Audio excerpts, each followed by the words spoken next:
everyone. Hi guys, I'm Stacy. I'm the founder of Pensez l'Après, and I will be your moderator for this session. So welcome to Change Now, welcome to this session. So today we're going to be talking about a subject at the crossroad of two major topics, agriculture and ecology. Why is it at the main road of these two topics? Because it's about food resilience, but also about saving our planet. Because regenerative agriculture is a set of practices with an enormous potential, both to heal our planet, but also to fight against climate change. So today we're going to be having four amazing speakers, inspiring because they are working on the ground with initiatives that they are going to be presenting with us today, but also because they're going to be talking about the subject, but nobody is really talking about today.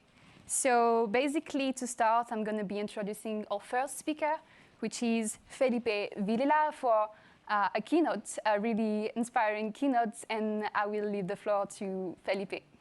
Thank you. So much, Stacy. It's a huge pleasure to be here today, speaking for the Change Now. Last year I was there, and thanks to Change Now last year, one of the funders of reNature, we met together in the Change Now. So it's a great pleasure to be here today and talking about regenerative agriculture. So I will be talking today about how we can make regenerative agriculture mainstream so that we can feed our future. And what does it mean, regenerative agriculture? So my name is Felipe. I am from Brazil. I have a background in regenerative agriculture, especially in Brazil, founder of reNature, and also Forbes Under 30, and also contributing a lot to the leadership team of UN Food System Summit. So I'll talk a bit about my personal experience before so that we can drive into the regenerative and why we're doing this. So basically, I have a tree hugger mom and a banker dad. They're still together after 20 years. They love each other. And this combination of nature from a mom and from financial from a dad, it's what made me passionate about finding ways to make nature's inclusive agriculture systems. So from my mom's side, I always have been working my family in the organic citrus farm in Brazil. So I have been always being part of farming business and being passionate for nature. I went to the Amazon rainforest in Brazil to explore the abundance of nature in that context of my home country. So I spent time with indigenous communities to learn about their knowledge on how to manage the forest resources sustainably, growing their own food, medicine, and clothing. And I was amazed by how they respect nature in that sense. So when I left the Amazon, I saw this massive deforestation for cattle, soybean, and log industries. We're clearing up 8 million hectares of tropical rainforest per year. And I start seeing also the impact of that in farmers and communities living in the region. And I start really being, trying to understand why we're producing agricultural commodities in such destructive and degenerative way in our planet. So I started searching for farmers, experts, scientists in the field of regenerative agriculture, agroforestry, and I saw there was a lot of knowledge available. So I met Ernst Gitsch, a Swiss farmer scientist growing agroforestry cocoa, a large scale in Brazil. And I was amazed by his knowledge on how we can mimic nature to grow cocoa and make chocolate from it. So that's how reNature started. reNature, seeing the knowledge of regenerative agriculture and agroforestry, we wanted to make it this mainstream. So that's how I met my co-founder partner, Marco de Boer. So we all know we are facing many changes, many challenges in the globe. So our climate is changing. We have depleted 2 billion hectares of land worldwide. Farmers' yields are decreasing dramatically.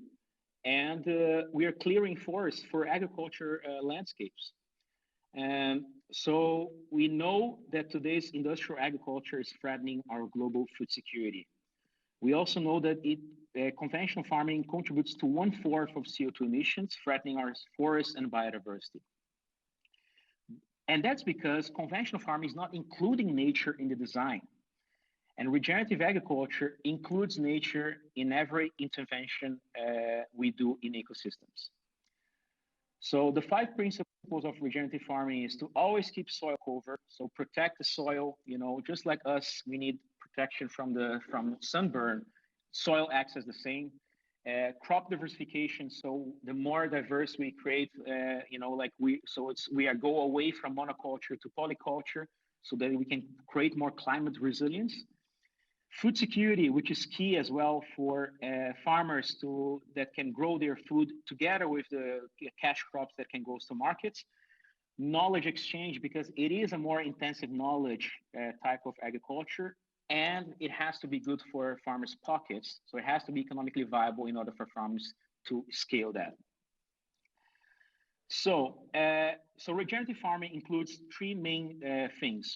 So food security, service species, and economic resilience. So there's always crops that can provide farmers with food. There are species that either through grasses or trees that can replace the need for external inputs, as conventional agriculture or even organic agriculture is already relying on mining resources from outside. And it has to be economical resilient. So through a major cash crop, commodity, or long-term timber, you can assure the economical feasibility. So there's a lot of challenges farmers will face in the next decade. So I will list a few of them. So one of them is the external input costs. So farmers are always spending a lot of money on fertilizers, pesticides, irrigation, and this makes them very vulnerable to market shocks of input materials. A second one is the pest and disease. So the biodiversity collapse happening today is really putting pressure on farmers using more and more pesticides in their fields. Third one is climate resilience. Today in France, we had 90% of loss in the vineyards harvest because of the frost and more intense climate volatility. So we really need to do something about it, and also higher prices. So yields are being affected, production prices goes up, and farmers are more impacted by their income in the future. So that's why regenerative agriculture is a risk mitigation agriculture farming, because it use cover crops and trees, for instance, as windbreaks to build fungi, bacteria, to reduce the negative effects of frost and helping soil to be regenerated. It also supports biological control through, natural pest species that can reduce the variable cost by up to $92 per hectare per year, which is, a large amount if you want to compare to farmers spending pesticides. And also higher rewards and low input farming. So it's really focused on, generation of, for instance, payment for ecosystem services, diversification of income to really mitigate such challenges the farmers would face. And this is an example in France of a comparison of the breeze in a monoculture farm, conventional vineyard to agroforestry vineyard. So you can see that there is a much lower temperature in agroforestry vineyard or in regenerative vineyard, because you keep the moisture in soil by using cover crops in the system. So this is a huge difference when you want to really adapt to climate change. And the major key in regenerative is listen to farmers. They have a story to share, they have knowledge to share, and it's our role to really listen to them. So a few KPIs that you can measure from regenerative, it's, from looking at the environmental, social, and economical, can really be adapted to the certain needs of those farmers or cooperatives that we're working with. So there's multiple of them, from biodiversity, to use bioacoustics, for instance, to measure, to soil biodiversity, also to carbon and to water. So there's multiple ecosystem services that nature is providing that we can measure. And what's incredible that, CO2 emissions coming from fossil fuels is around 8.9 gigatons, while organic carbon storage in soils, it can go to up to 2,400 gigatons. So we're talking about a huge amount of carbon that soil can capture so that we can really mitigate climate crisis. So what we do, we try to accelerate initiatives in the carbon insetting, but we also do offsetting through some initiatives like Rabobank and Microsoft through the ACORN program, So we did a pilot in Kenya and Brazil to really to make the transaction of the carbon credits to farmers through offsetting, but we preferably go into the insetting, which companies can actually put that investment of compensation of their carbon inside their own supply chain to really have a long-lasting impact over the long term. So biodiversity, it's key for us to diversify farms, to make it more complex regenerative systems so that we can really have a high impact on biodiversity increase. And we do use monitoring through bioacoustics, which is a fascinating tool that you install in farms. And you can already measure amount of birds, amount of frogs and bees that is, for instance, increasing in that landscape. So social impact is also key to measure, child labor, living income, food security, women empowerment. And we use the FAO TAPE methodology, which is a fascinating tool to measure such impacts. And there's multiple economical impacts in regenerative farming. So a few of them is the climate resilience, as I mentioned before, against unpredicted floods and droughts, reduction of external input costs, so agrochemicals, organic and irrigation, payment for ecosystem services, and diversification of income. This all blended together always makes at least as profitable as it is conventional farming. An example of reduction of external input costs, so agrochemicals goes really down the cost, and irrigation as well. And income diversification. So this is a coffee agroforestry system in Brazil, which per hectare is 2 times higher profits than conventional coffee plantations. So an often question we receive is, what's the risk of investing in regenerative agriculture? And I always ask back, what's the risk of not investing in regenerative agriculture, with all the benefits it has from an economical and a social environmental perspective. So just a brief introduction to reNature work quickly. So we have the aim to reach 1 million hectares of land regenerated by 2030. So we do that through international regenerative agriculture expertise, project management, and measurement and validation of impact. So these are the core components. But we also try to access offtake agreements because farmers, they are not directly always linked to the market. So we try to always search for potential premium prices for regenerative products.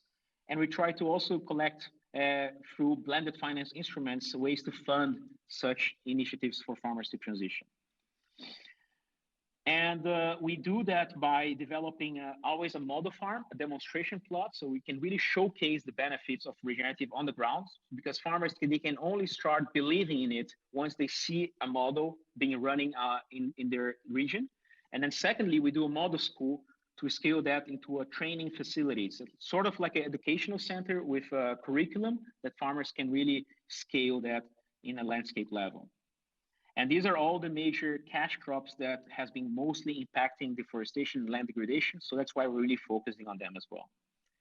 So a model farm, it's a demonstration plot. As I said, this is done in Portugal, for instance, and a model school in Indonesia, for instance, it's as a way for giving capacity building training over long term for the Dutch company called Verstegen. And this is our global portfolio of projects around the globe. So you can see that we are really focused on the global south, but also now starting projects in the Netherlands and in Portugal. So we look to expand also in the European context in temperate climates. So just to give a few examples, so this can be done with coffee, for instance, in a more diversified agroforestry system. This is a project with Moringa, with Kenya, and Lush supporting the production. This is a palm oil agroforestry in Malaysia. I think we're going to have to move to the second part of this session. But maybe we have some... I'm going to show the last slide. Yeah, do so, please. Okay, perfect. So just to finalize, so this is cocoa in Ivory Coast, and cattle in Brazil with silver pasture. And thank you very much. And I hope you guys join today's presentation. So let's do this. thank you so much again for joining us today and for sharing all your knowledge and also all the great work you have been doing on the ground and with your team. So thank you again for joining ChangeNOW. I think we might be interested in following your work on the web and on social media. So don't hesitate to tell us how to do so. I know the name of your company is reNature. So if anyone wants to follow Felipe works, you know how to find it. And now we're going to be moving on to our first fireside chat with our second guest, who is Marc-André Selosse. So if you can join us, thank you. Welcome.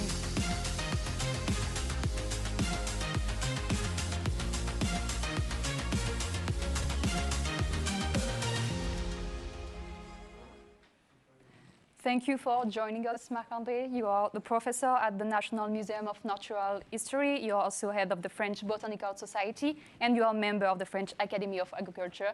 And you are really an interesting, inspiring person. And I think you're going to have some interesting things to tell us today, because when I talk to you, I learned that your specialization expertise is on the symbiosis between soil, fungus, and the plants, and that's something that nobody is talking about. So could you tell us a bit about that, please? Well, the problem is that nobody is speaking of the soil itself. And when I saw that the organizers were putting grass and true soil here, I decided to come bare feet, because, you know, it's a symbol to say we have to establish a bond with the soil again. 95% of our food is issuing from soils. 5% of the rest of the food is issuing from the oceans and the rivers. But what is making the fertility of those? It's simply the minerals that are leaching from the soil. That's why we fish much more on the coastline than offshore. So to make it short, all our food is from there under my feet. The story is that for long we have been thinking of the soil as a sponge for water, sponge for mineral nutrients. That's not it. That's living. I can feel it. That's living, but unfortunately it's not translucent. We can't see it. The life there is microscopic. And also, culturally speaking, Occidental people consider it's a kind of place for waste and dead bodies. So it's not something you want to see from close. But if you see it from close, it's living. Who is dissolving the rocks into constituent of soil and mineral nutrients? Bacteria and fungi. Who is eating those tons per hectare of organic matter coming to the soil? Microbes. Who is transforming the nitrogen of the atmosphere into soluble nitrogen, which is used by the soil organisms, but also the plants? Bacteria. So there is, we know a bit of the worms and the animals, but there is an intense life which is making the soil, and the soil is a living process. It's so much living that plants are not able to exploit the soil alone. They need microbes. They need the life of the soil. And it's one of the many aspects by which we cannot imagine the soil without microbes. I'm working with my teams. I also have some research team, not only in Paris, but also in Gdańsk in Poland and in Kunming in China. And we all are working to understand this intimate association between soil, fungi, and the roots of plants. More than 90% of the plants, they can't feed alone. Their roots are not able to recover nutrients. Those are just places where they connect with fungi, which are made of small filaments, and those fungi are harvesting the food in the soil for the plant, conveying it to the plant in exchange for sugar. And those fungi, they are everywhere, so normally the plant connects without any problem, but they need it. So, you know, you see, even the way of using the soil for plants is a living way. So, yes, really, we have to reconnect with this logic and put the nature into the agrosystems, as was just said. That's what we need. It's millions of years that it's working like that. Never there was plowing or putting fertilizers on ecosystems before we were there. Can we get some information from that? So my question would be, now that we have said that there are living things underground and that maybe I'm stepping on some of them, so I'm sorry. How do we help them getting better? Because maybe they are not doing great right now. No, well, there are obviously things to do. and things not to do. Things not to do, plowing. If you think that there are fungi in the soil, fungi are made of microscopic filaments that are technically called hyphae. They make a network of hyphae, and that's why they are able to catch food there and give it to the root there. If you think of that, you cannot plow, because when you plow, you destroy them, and actually you destroy the fungi when you plow. You cannot also, if you think that most of those microbes, they depend on the organic matter from the litter fall, but also from the dead roots. 1/3 of the plant is underground. The plant is not an above-ground organism, and they are injecting a lot of carbon into the soil. We don't know exactly how much, but it's between 20 and 50% of the photosynthesis that ends up in the soil, injected by the plants. If the microbes don't have that, they don't survive. So think that the soil should always resave and have organic matter, at least for microbes, maybe also because it's allowing to retain water and mineral nutrients by interaction, and maybe also because it's stabilizing the porosity of the soil. That's another thing. So think of giving organic matter. Think also that the soil should be always covered. It was never plown for the whole winter. This brown landscape we have in Europe in winter, it's something very usual for us, but it's not usual for nature. It's not usual for soil organisms. What to do or not to do? Don't plow too much. Put organic matter. Leave always plants, even in between two harvests. Maybe put trees, as we said, above the plants, because this will be feeding the microbes and stabilizing the soil when there is no crop there. And yeah, think local. Don't introduce foreign organisms. Don't buy inoculant from, I don't know, from Netherlands, from Japan, from America. You have everything in the soil. Wake it up by the way you usually use when you are a farmer or a plant grower, by the way you handle the soil and by the way you plant on it. Don't try to be a microbiologist. Just try to find a way of nature, the way soil was simply working without us before we were there. So I guess we can be optimistic for the soil, and we can say that there are some solutions to make it better. But Stacy, we have to be optimistic, because if we like our children, we have to give them a soil, and they won't do it without us. So we have to. But for this, we need to rethink our way of handling the things and to find new techniques, which are safe enough for the farmers not to lose his money or his time, okay, or her time. We have to think of new ways of making that. But there are very nice perspectives to explore, and it's time to explore it, because the soil diversity is crashing down, but it's not fully crashed down. And that's exactly what we are going to do right now, because we are going to be starting our panel with our third speaker, who is Sandrine Sommer.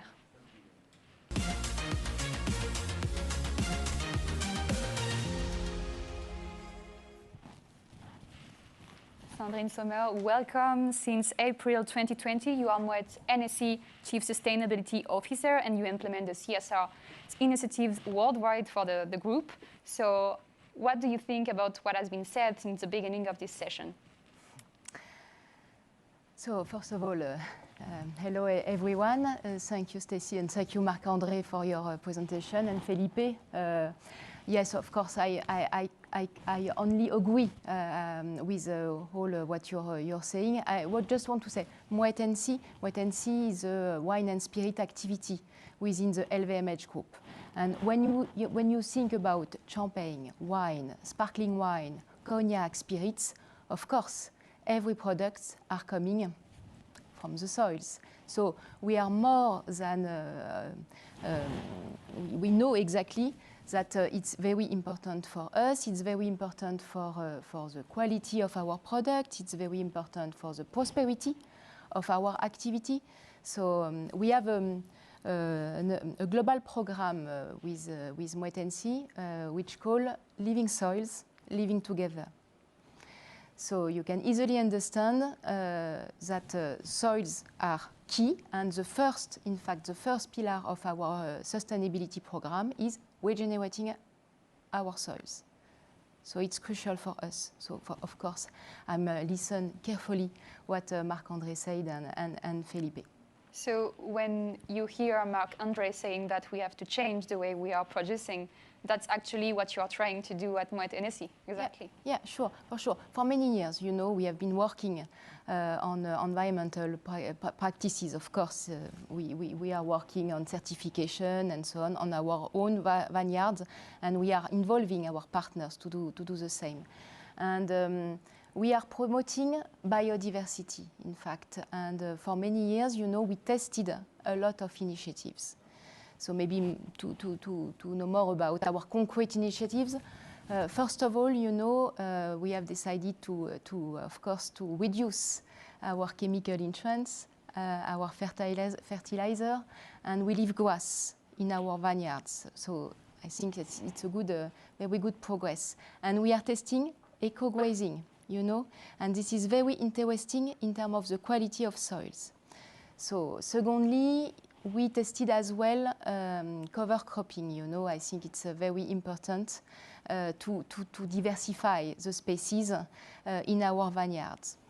We are testing as well for many years planting hedges, trees in our vineyards as well. It's very good for biodiversity. Thanks, for example, for hedges and living grass, we can see birds come back to our vineyards, birds, bees, insects, and so on. So, yeah, clearly we have already some initiatives all over the world, you know, because of course we are producing in France with Champagne, with Cognac, with Rosé de Provence, but we are all over the world with, you know, sparkling wines like Chandon, so in China, in Australia, and so on. So it's very interesting for us to test and to have as you say, Marc-André, local practices, local spaces, you know, even if we tested something, of course, we are acting locally.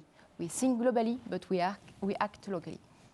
So Sandrine, she mentioned many things they are doing to improve the quality of their soils in their vineyards. Do you think there are other things that could be done apart from eco-grazing and all these things? Well, eco-grazing, for example, it's a good thing to remember that there is no opposition between animal farming and plant farming. There may be some complementarities in terms of fertilization by organic fertilizers, in terms of regulation of those plants that are growing in between two croppings or in between the rows of the wines. So that's one thing that I want to notice. There is this good complementarity to find. We should not oppose vegetal production and meat production. We should do it in a nice way every time, which is not always done for both kind of productions. Other perspectives. Yes. For example, and it's something which is very open to what to do. We know now that on the leaves of plants, there are microbes that are living there, like in our gut, by the way. There is a microbiota here. And this microbiota is very important for the health of the leaves, because those microbes that are eating there, they are defending, protecting the leaves. How to mobilize that? If you put some chemicals or copper on the leaves, of course you kill the bad guys. But you kill the protecting guys, and tomorrow you will have to give more treatments. So it's a kind of addiction to those treatments. And we have to think on how to use also the microbes from the phyllosphere, as we say, from the above ground part. So there are many more perspectives, but which should all be carried out by just handling the material, the plant material, or not going farther, like becoming microbiologist. Let's just be reasonable. So you talked a lot about the practices you are trying to implement in the group. Did you set any targets maybe to really follow up what's been going on your vineyards, if there are any progress being made or such things? Yeah, I think it's very important always to fix some targets, you know, to fix ambition. So we have decided, for example, for Hennessy, you know, in Cognac, to regenerate forest as well in the world, but in our vineyard or in our area, we have decided to plant 1,000 kilometers of hedges in 10 years. So it's a lot, you can even say, and because we think it's really we can progress thanks to hedges, and we have decided as well, and I think it's very important, you know, to go further and to start to speak agroforestry, so to have some edges all around our vineyards, but in cross our vineyards. So it means sometimes to sacrifice one row of vineyard to plant some edges, some trees. And we have a partner to do that for reforestation, which is specialized in agroforestry and forest regeneration. And I think it's very important to have some technical experts to help us, to train us, to give us some advice, some technical advice, of course, and to measure. I think what is very, very important is to measure, to have some good KPI in order to progress, and to fix some targets. Yeah. And in France, we are working as well with a very important partner, which is Pour une agriculture du vivant, who is an association. And Marc-André, you know very well Pour une agriculture du vivant because you are a part of the scientific committee. And with them, quite the same, in Champagne and in Rosé de Provence, we have decided to test new initiatives, new cover crops, to train our wine growers, of course, to train our teams, and to measure again. And we have some discussion with Felipe, with reNature, in order to help us as well with the Chandon brand. So I think my message is we need to have some support, technical support, and we need to measure in order to progress.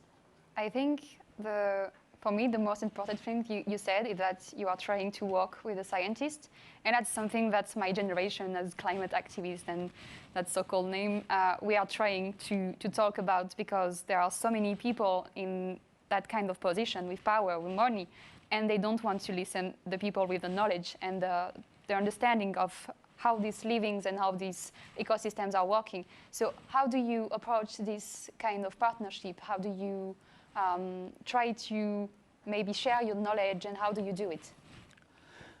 Well, so I'm only a scientist, but as such, I don't accumulate knowledge just for making papers.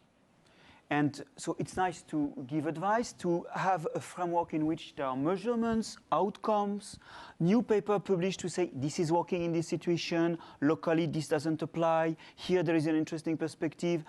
Because companies like yours are flagship for the perspective. They are paving the way to the future, showing that reasonable actors, they can go those lines.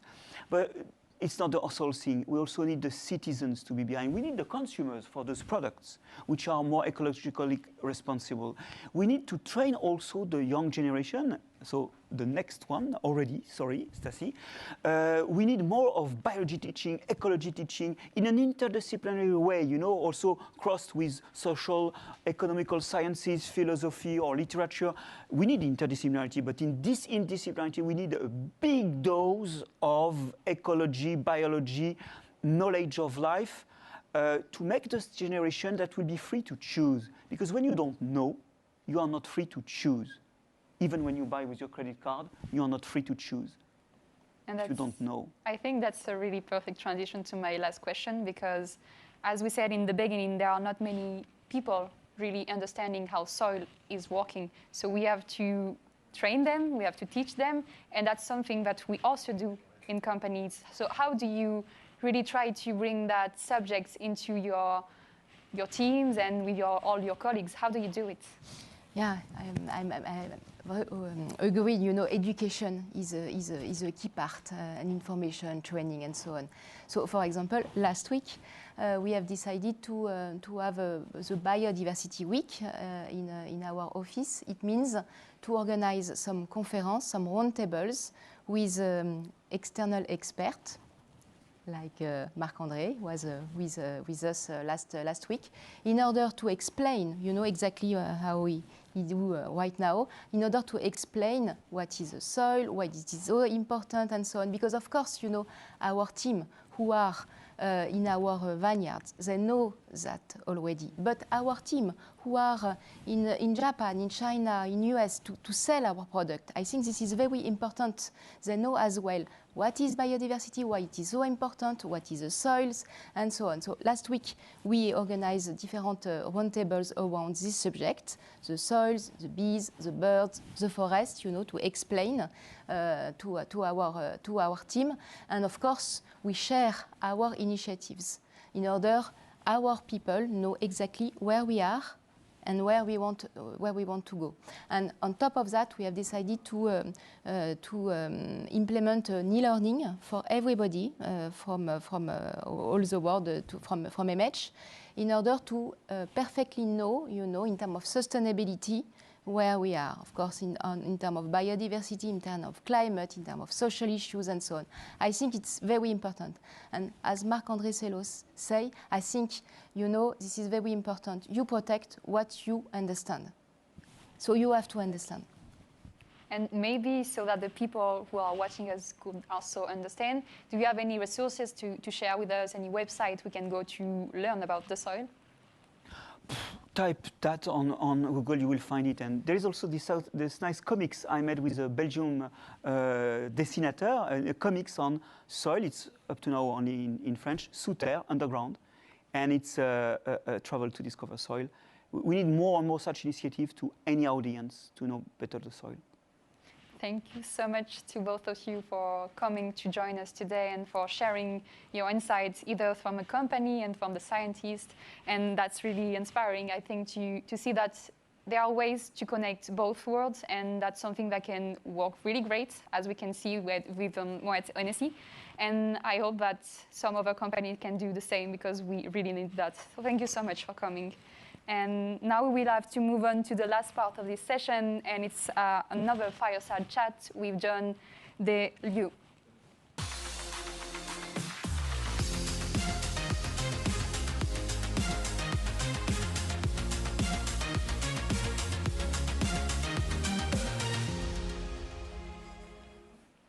Hi, John. Welcome with us. Thank you so much for joining us. So you are an ecologist, soil scientist, filmmaker, and advisor to the ecosystem restoration camp movement, which we will talk about later in this session. So thank you so much, because I know it's really early in your country right now. Good morning. Good morning. How are you today? Well, I'm well, and I was listening to the keynote and to the other speakers, so it's quite wonderful. So maybe to start with, I think I have a question which was inspired by the chat we had yesterday to prepare this session. And that was one thing that you told me, that you make a big difference between agriculture and ecology. So could you explain a bit more about that? Yeah, it's not so much that I make a big difference between it. It's that there is primary systems and secondary systems. So ecology is a primary system, and agriculture is a secondary system. And I think it's quite important to realize that we are putting the value onto the secondary system instead of putting the value onto the primary system. And this creates a perverse incentive to degrade. So in order to make sure that we don't do that, we have to transform this perverse incentive to be a positive incentive, to value the actual primary system.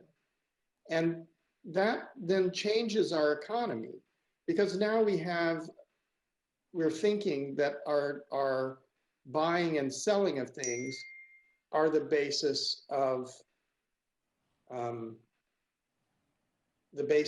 wealth. But actually, those are derivatives of the primary systems that are coming from the microbes and the fungal hyphae and the sugars that are emerging from the plant materials.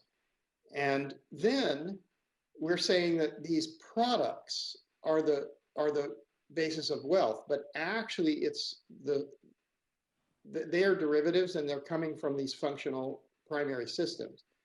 And when we put the value on the secondary systems, we actually are incentivizing the destruction of the primary systems. So this is a fundamental structural problem in the economy, and it leads to waste, because now we have lots of food, there's huge amounts of food, but we have lots of poor people and starving people. So how can that be true? It's only because we're saying, well, we get wealth by selling this food.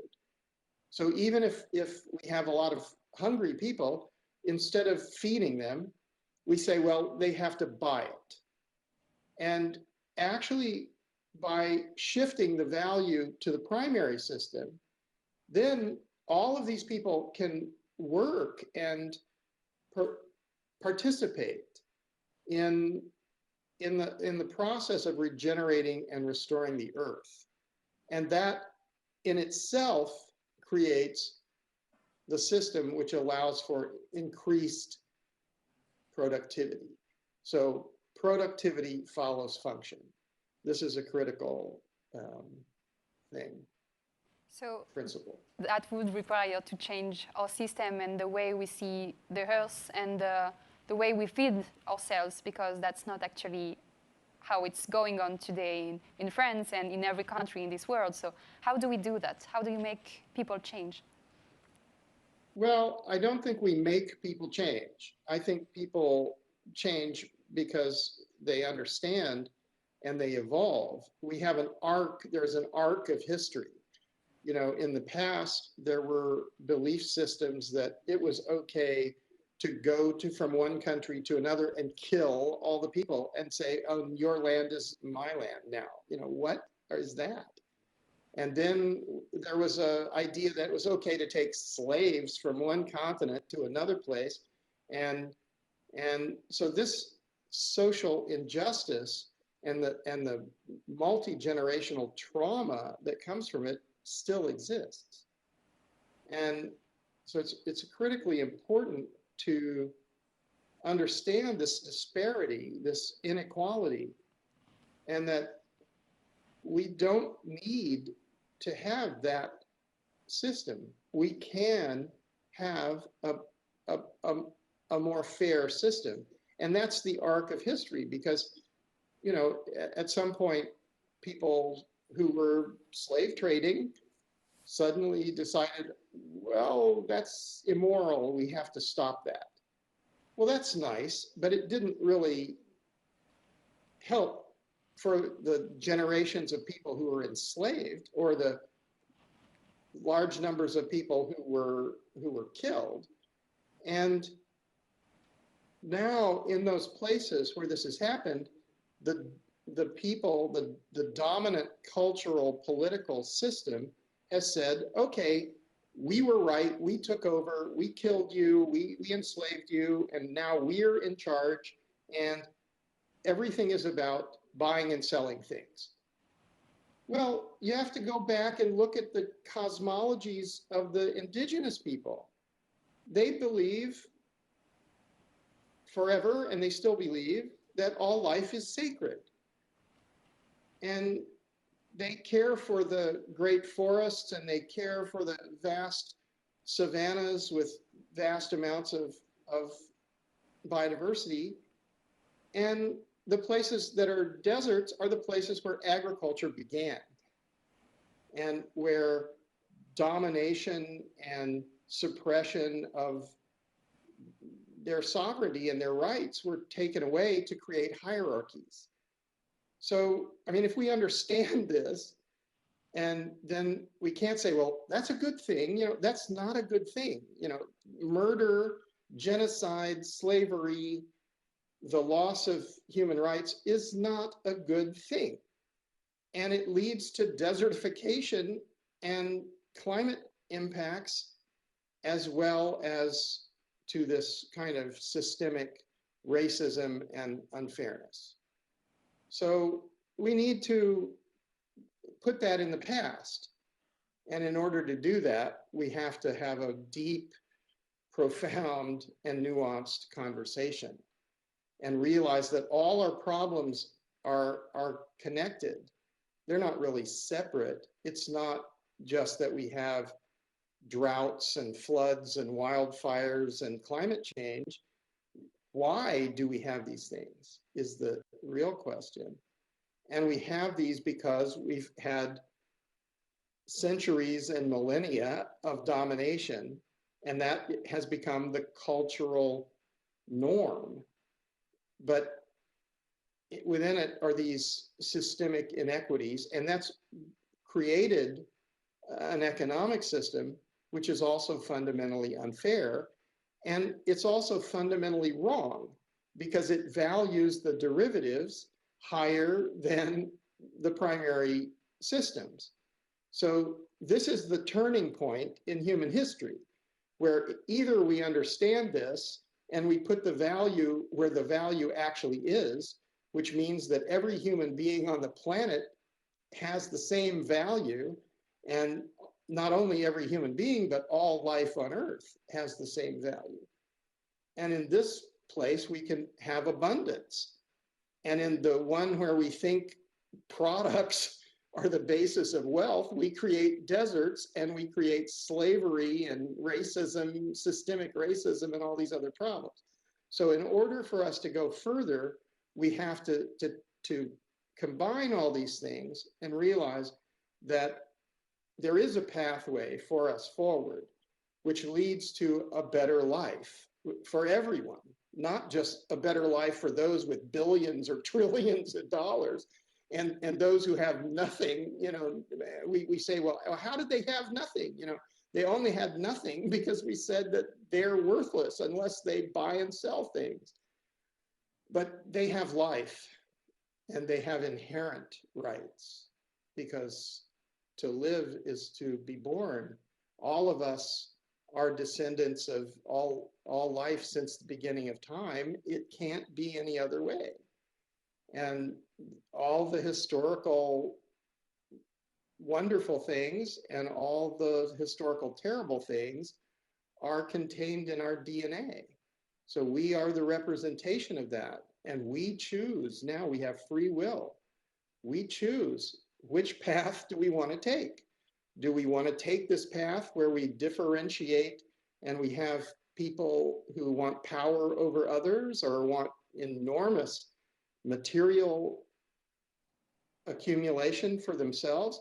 Or do we take a path that leads to abundance and beauty in the natural systems and fairness for everyone? So this is kind of how these connect. Maybe to follow up on that question and on what you were saying about how we need to understand really what's going on and what has been going on in our past, we have to get access to that knowledge. And that's what you have been trying to do with your documentaries and your pictures and your programs. So could you tell us more about your past, the past years, what you've been doing and your project? Well, okay, very quickly, I went to China as a young man, and I was a journalist. So I was a television journalist for CBS News at the time, and I documented the rise of China from poverty and isolation. And then I also observed the collapse of the Soviet Union and international terrorism, that sort of thing. But then the World Bank asked me to film the baseline study for the rehabilitation of China's Loess Plateau in the upper and middle reaches of the Yellow River. And when I saw this, I saw that, oh my goodness, all of this political, economic things, they're very ephemeral.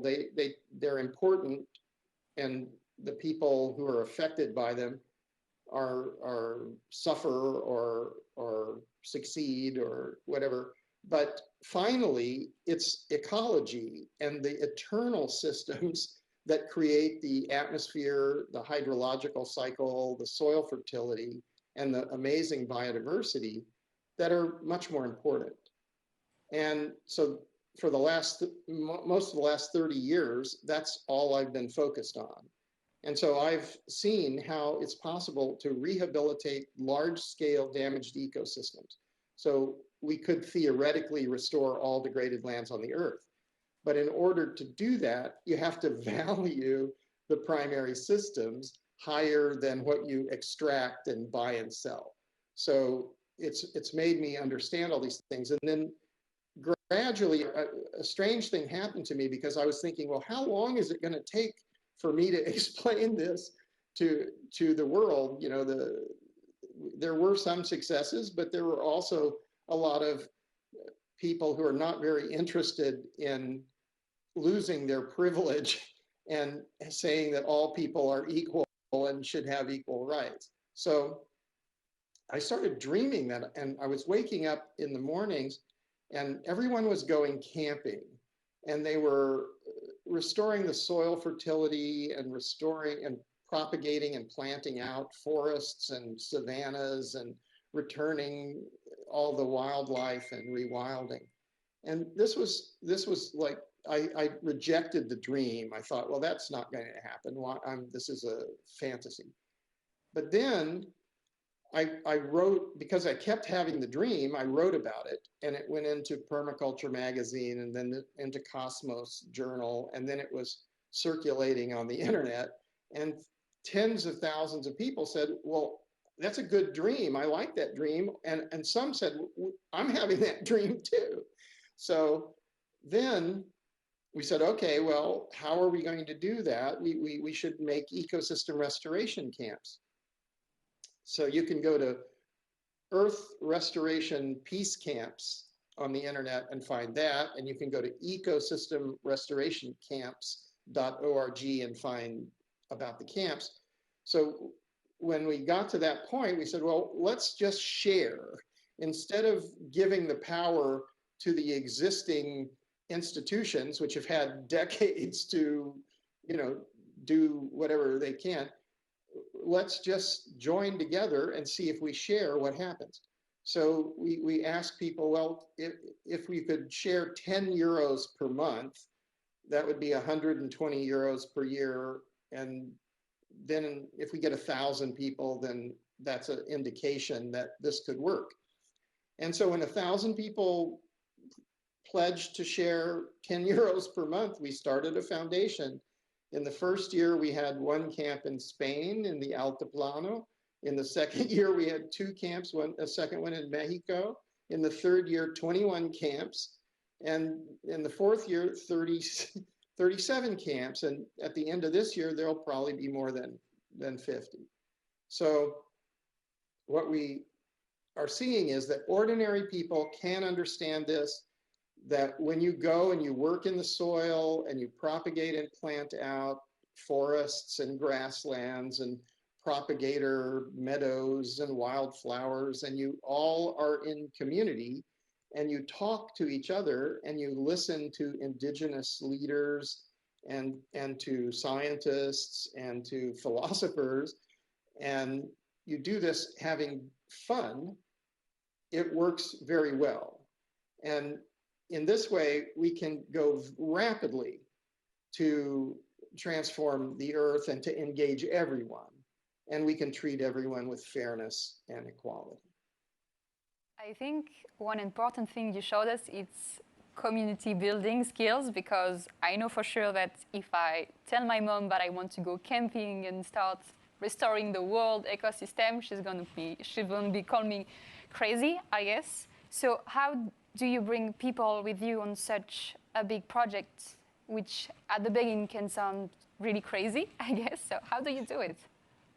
Well, you do it by practicing. So, like if I wouldn't recommend that you say, okay, today we're all going out and we're going to live there for the rest of our lives.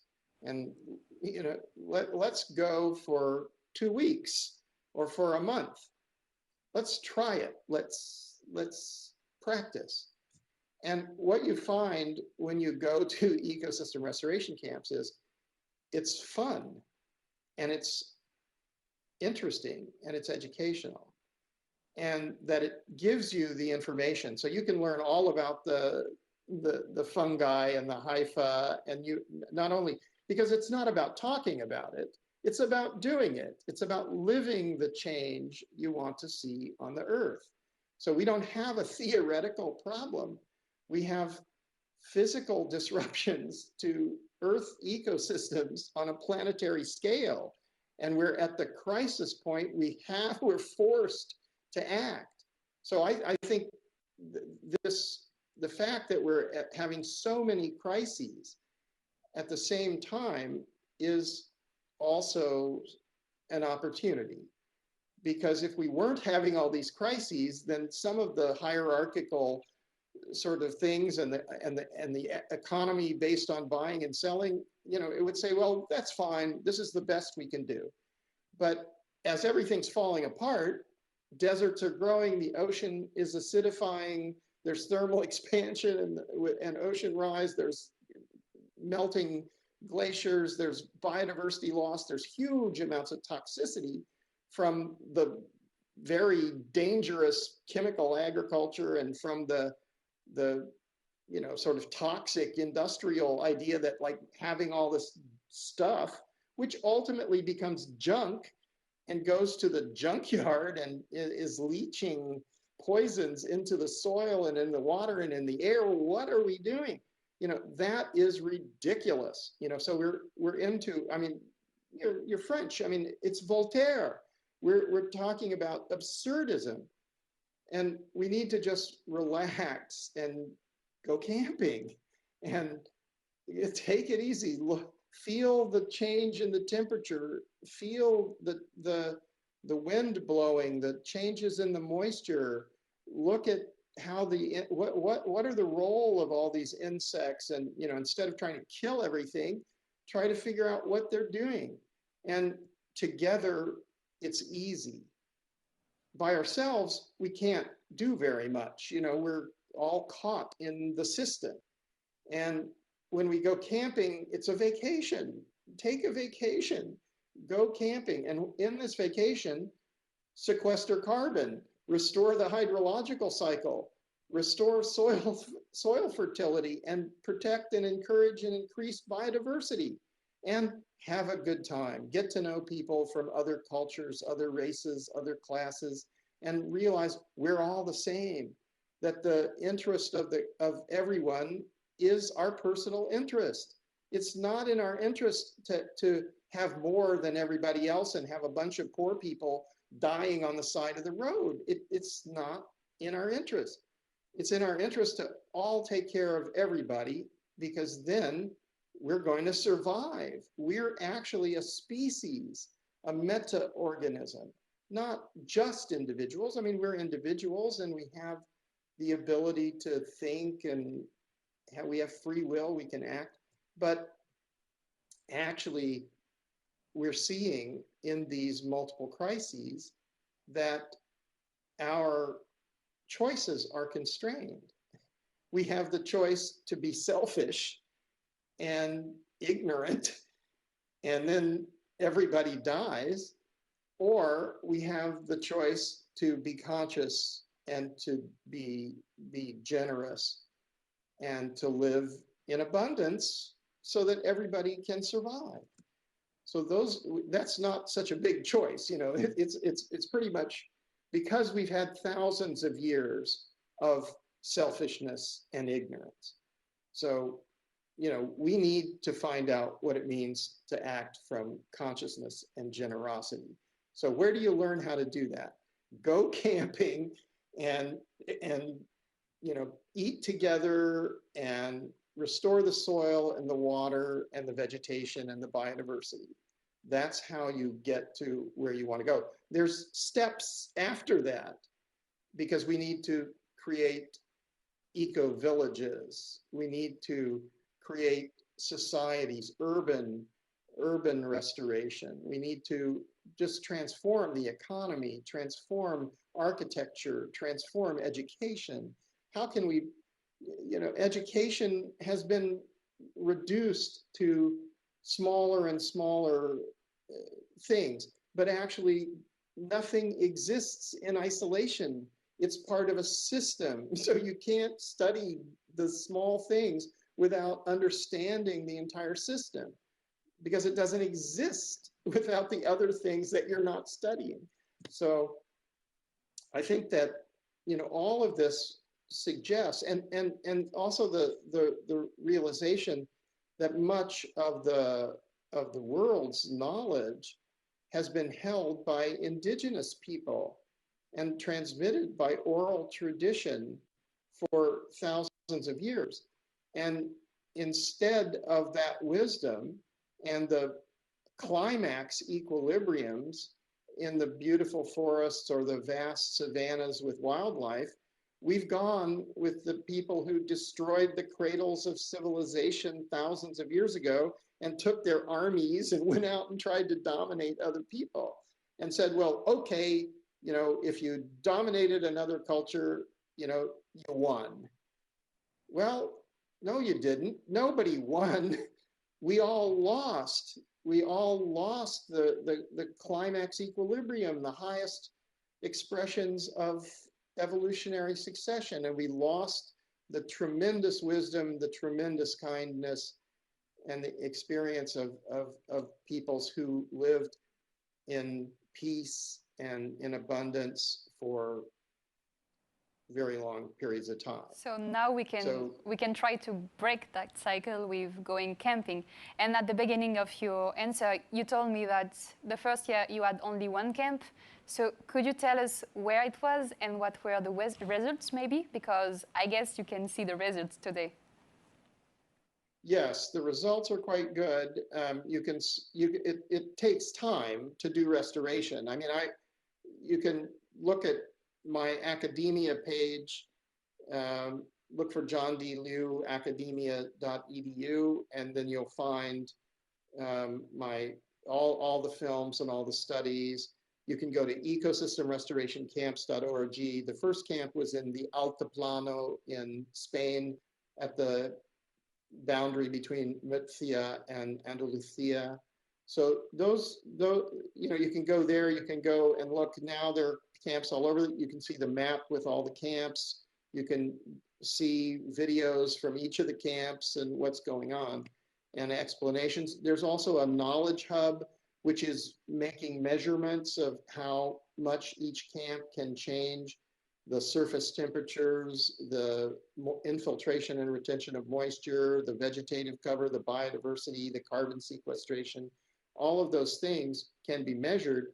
And when we get to this point where we understand that the ecological function is more valuable than the products, then we don't need to buy and sell as the basis of the economy. We need to trade, but so that everyone has what they need. But it isn't like that's the only value. There is higher values. The value of the hydrological cycle, the value of soil fertility. It has been zero. That cannot be true. So that means that the GDP economy is false. And it's crucial that we understand this. The reason that it's kept going is because it benefits a tiny minority who take power by doing that. And we have to realize that in reality, we're all part of the same system. We're all one species. Humanity is one species. We're not even different races, actually, you know. So we are human beings, and we're one species among others, and those other species are equally important, but we've been driving them to extinction, not even understanding what their role is in balancing the Earth systems. So we need to really have a fundamental rethink, and this is the moment for a mass enlightenment, really, because when you understand these things, when you look at these things, I covered the news. I looked at the political machinations of the Soviet Union, China, America, Europe, and my conclusion was that's not as important as the natural ecological function on the planet, because that affects all life and all time. It's beyond the it's another order of importance. And when we understand this order of importance, we become very humble. We recognize our limitations. We recognize the tragedies and the mistakes which have been made. And it's heartbreaking to inhabit those. It's better to see that we've also changed, that slavery is not legal anymore. Genocide is condemned, although slavery exists and genocide continues, but it's not okay. So we've been making progress, but we need to have rapid progress now. We need to have a paradigm shift to a place where everyone is working in the collective good of all, because that's the only way we can survive now. We're at this tipping point where we're driving the ecological systems to collapse. Well, I think, you know, we can't survive that. We're looking at potential parameters where human civilization has not existed before. And we can't pretend that we're going to go to outer space or something else and it's going to be all right.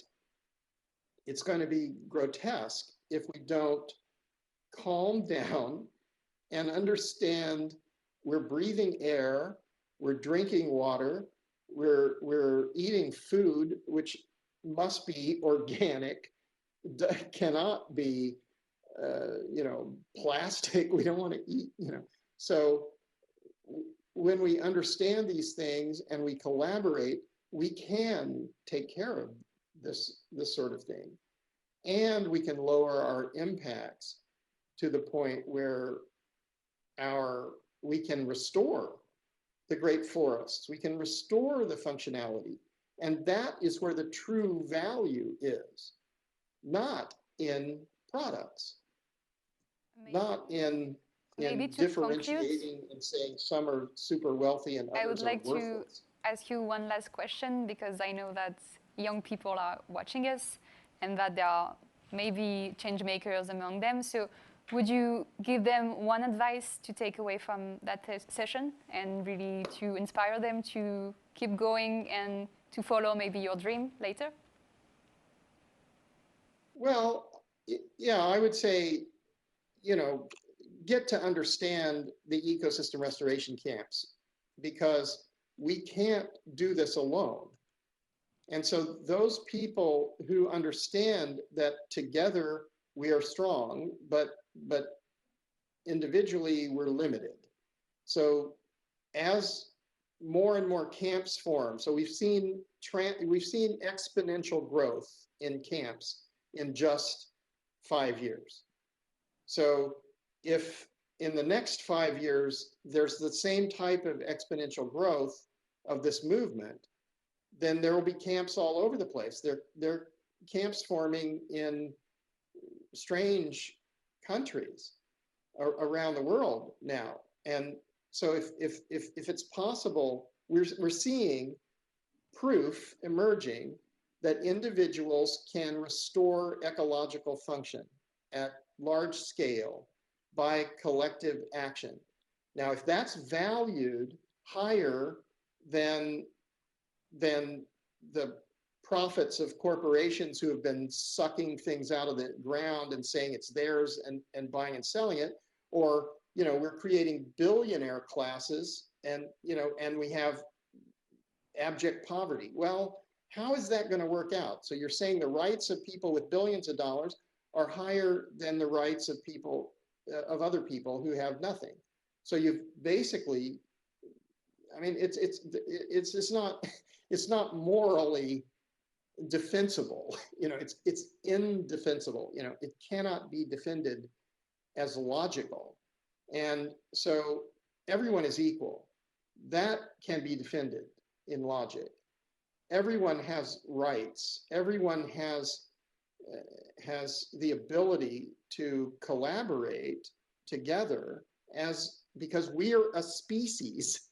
We are not just individuals, we're a species. We're not just separate races. We're a species.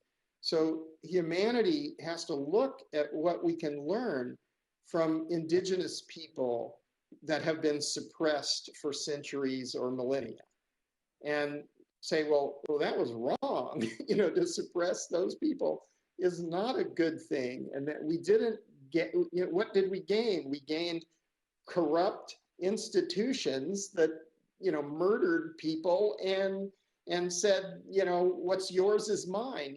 That's ridiculous. You can't, it's indefensible. Morally and legally, it's indefensible. It's just indefensible.